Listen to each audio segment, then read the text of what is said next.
사순절 셋째 주간을 여는 아침입니다. 어둠의 깊은 끝에 찬란한 여명이 있듯이 이 어려움의 끝에 하나님의 영광이 있음을 사모함으로 이때를 이겨내시는 세상의 빛 이레교회의 모든 성도님들이 되시기를 주님의 이름으로 축원합니다. 오늘 함께 나누실 하나님의 말씀은 요한복음 20장 24절에서 29절까지의 말씀입니다.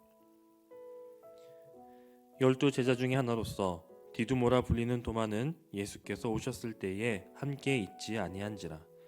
다른 제자들이 그에게 이르되 우리가 주를 보았노라 하니 도마가 이르되 내가 그의 손에 못자국을 보며 내 손가락을 그 못자국에 넣으며 내 손을 그 옆구리에 넣어보지 않고는 믿지 아니하겠노라 하니라. 여드레를 지나서 제자들이 다시 집안에 있을 때에 도마도 함께 있고 문들이 닫혔는데 예수께서 오사 가운데 서서 이르시되 너희에게 평강이 있을지어다 하시고 도마에게 이르시되 내 손가락을 이리 내밀어 내 손을 보고 내 손을 내밀어 내 옆구리에 넣어보라. 그리하여 믿음 없는 자가 되지 말고 믿는 자가 되라. 도마가 대답하여 이르되 나의 주님이시오 나의 하나님이시니이다. 예수께서 이르시되 너는 나를 본고로 믿느냐 보지 못하고 믿는 자들은 복되도다 하시니라. 아멘. 오늘 이 말씀은 우리에게 의심 많은 도마 혹은 믿음 없는 도마라는 제목으로 익숙한 그런 본문입니다. 부활하신 예수께서 안식 후 첫날 제자들에게 나타나셨을 때 도마는 그 자리에 함께 있지 못했습니다. 그래서 부활하신 주님을 뵙지 못했고 이후에 다른 제자들, 부활하신 주님을 만난 그 제자들을 통해서 부활의 놀라운 소식을 전해 듣게 되었습니다. 그런데 그 놀라운 소식을 들은 도마는 감격에 차서 부활을 전하는 다른 제자들을 향해 나는 그 손의 못자국과 옆구리의 상처를 확인해 봐야 믿겠노라 라고 말을 합니다. 그것도 그저 눈으로 보는 정도의 확인이 아니라 직접 그 상처에 손가락을 넣어 보아야 믿을 수 있다고, 아주 확실한 확인이 있어야만 믿겠다라고 말합니다.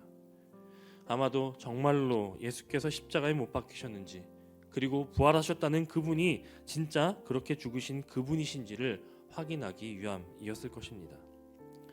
도마의 이 말은 정말로 나는 이런 조건이 충족되면 믿겠다라고 말하는 조건형의 말로 볼 수도 있겠지만 어쩌면 그런 일은 절대로 일어날 수 없는 일이라고 극단적으로 부정하는 그런 외침으로 들을 수도 있을 것입니다.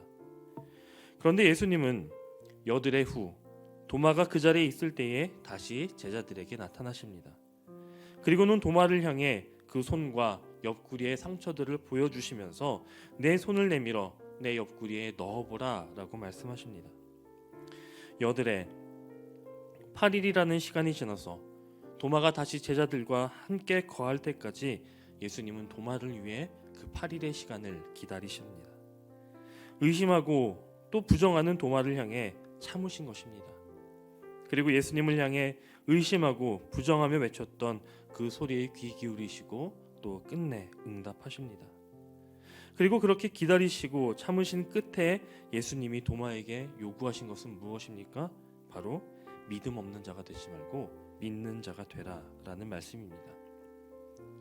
우리의 모습도 도마와 같을 때가 있습니다.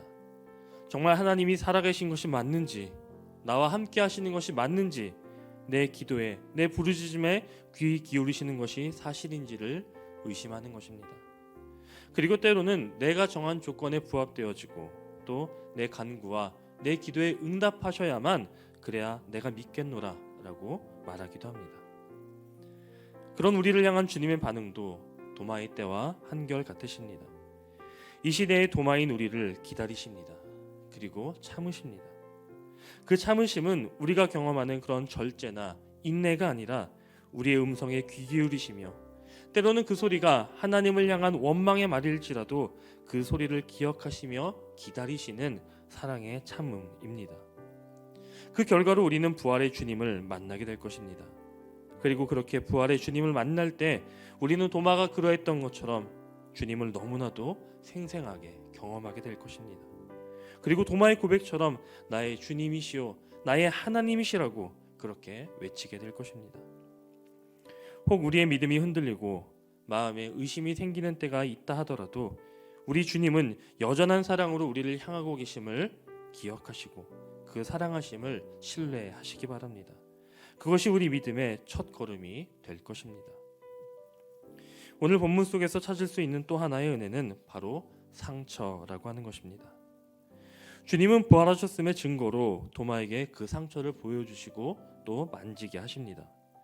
오늘 본문 이전의 20절 말씀을 보아도 도마에게만 그리하신 것이 아니라 예수님은 제자들을 향하여 손과 옆구리를 보여주셨습니다. 우리는 흔히 우리의 연약함과 부끄러움 또 지난 상처들은 감추려고 합니다. 그 흉터가, 그 상처가, 그 기억이 나를 더 작아지게 하기에 최선을 다해 감추려고 하고 또 잊으려 합니다. 하지만 주님은 오히려 그 상처를 통해 자신을 드러내십니다. 손바닥에 난 못에, 커다란 못에 그렇게 뚫린 그 구멍을 통해 그 물과 피를 쏟아낼 정도로 큼지막하게 남아있는 창에 찔린 그 상처, 끔찍하고 수치스러운 십자가 처형의 흔적이 죽음을 뛰어넘는 예수님의 부활과 또 하나님의 영광을 드러내는 증거가 된 것입니다. 가장 처참하고 부끄러운 그 상처를 보고 도마는 오히려 예수님께 최고의 영광을 돌리게 됩니다. 믿지 못하고 오히려 불경한 말을 하던 도마의 입술을 통해 주님은 가장 큰 영광을 받으십니다.